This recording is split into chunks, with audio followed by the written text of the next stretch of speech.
और आगे ऐसे ही कथा आती है महाराज गज और ग्राह की।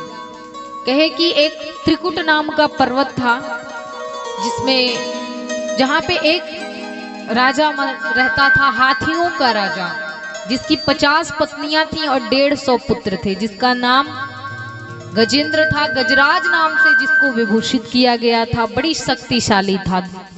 10,000 हाथियों का बल उसके अंदर था, लेकिन अभिमान उसके अंदर आ गया था।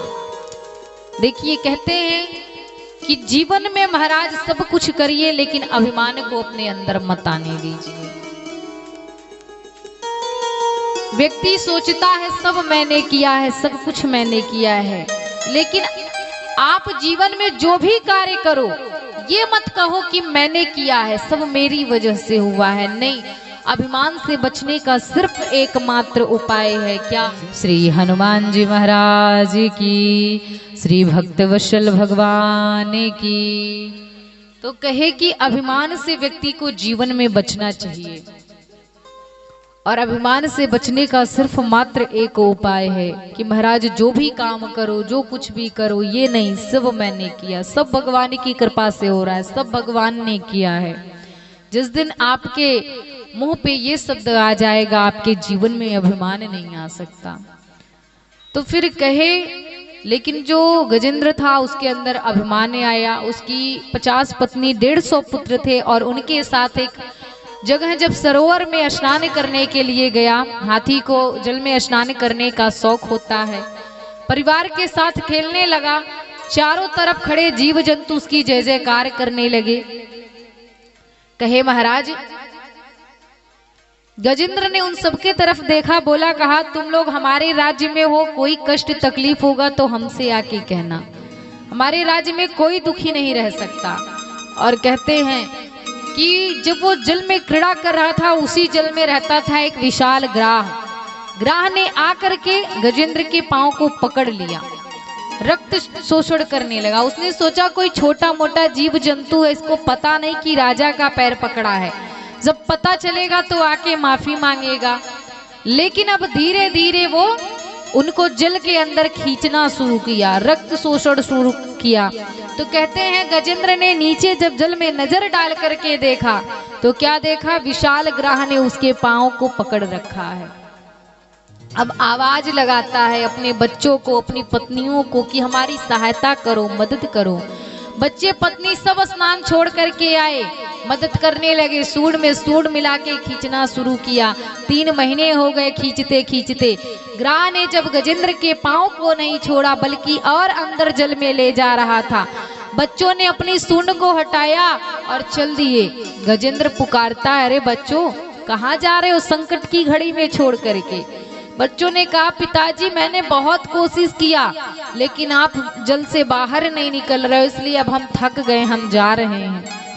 गजेंद्र सोचता है, मैं कितना मूर्ख था, जिनको मैंने इतना प्रेम किया, इतना मोह किया, आज संकट की घड़ी में मेरा साथ नहीं दे रहे हैं, मुझे छोड़ के चले गए। अब बेचारी पत्नियां कुछ दिन तक वो भी खींचती रही, जब वो भी नहीं खींच पाई, उन्होंने भी सूंड को हटाया, चल दी। गजेंद्र बड़ा ही दुखी हो गया। कहा कि अब किससे सहायता मांगू, दुनिया के लोगों से क्या सहायता मांगू? गजेंद्र ने स्तुति की भगवान की, नाम किसी का नहीं लिया, और आकाश मंडल में सब देवता सज धज कर बैठे हैं कि गजेंद्र हमारा नाम ले, हम बचाने जाएं।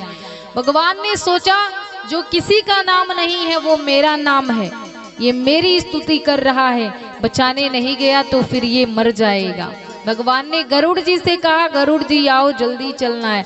उसी समय गरुड़ जी के मन में भी अभिमान आ गया, क्या कि मेरे बिना इनका भी काम नहीं चलता है, जहां जाना होता है मुझ पे सवार होकर के ही जाते हैं। गरुड़ जी को बुलाया भगवान ने, जान गए कि इनके अंदर अभिमान आ गया। भगवान ने अपनी कतरी उंगली गरुड़ जी के पीठ पे रखी, बोली उड़ो। गरुड़ जी ने कहा मजाक मत करिए, पूरे बैठ जाइए तो ही उड़ूंगा। भगवान ने कहा नहीं, अभिमान करते हो ना, आज मेरी उंगली को उड़ा के देखो। और कहते हैं गरुड़ पंख फड़फड़ाना शुरू किए, पसीने पसीने हो गए, भगवान की कतरी उंगली को तिल भर भी नहीं उठा सके। भगवान ने कहा अभिमान करते हो, त्रिलोकी के नाथ को लेके उड़ता हूँ उड़ाता हूँ, तुम मुझे क्या उड़ाओगे, मैं स्वयं तुम्हें अपने पंजों में दाब के उड़ाता हूँ। और फिर कहे भगवान आगे बढ़े, गरुड़ जी के अभिमान को दूर किए। इधर गजेंद्र को लगा कि मुझे कोई नहीं बचा सकता है, अब मैं मर जाऊंगा, लेकिन उसने भगवान की स्तुति की। एवं व्योषितो बुद्ध दया समाधाय मनोहृदि ज जापम परम जाप्यम प्राग्ञ जन्म न्यू शिक्षितम। कहे कि इस श्लोक का पाठ करने से व्यक्ति के जीवन के संकट जो है, बड़े से बड़ा संकट महाराज दूर हो जाता है, जो गजेंद्र मोक्ष का पाठ करे तो फिर भगवान की स्तुति की। उतने में उसने देखा कि गरुड़ पे आरूढ़ होके भगवान श्री नारायण आ रहे हैं। और जैसे ही उसने भगवान को आते देखा, महाराज कमल के पुष्प को तोड़ के भगवान के चरणों में चढ़ा के बोला, प्रभु मैं आपको बारंबार प्रणाम करता हूँ। और कहे भगवान ने उसके सूंड को पकड़ के खींचा, उसके साथ ग्राह भी खींचा चलाया। भगवान ने अपने दिव्य सुदर्शन चक्र से ग्राह के धर को, सिर को अलग किया और गजेंद्र को भगवान ने बचा लिया।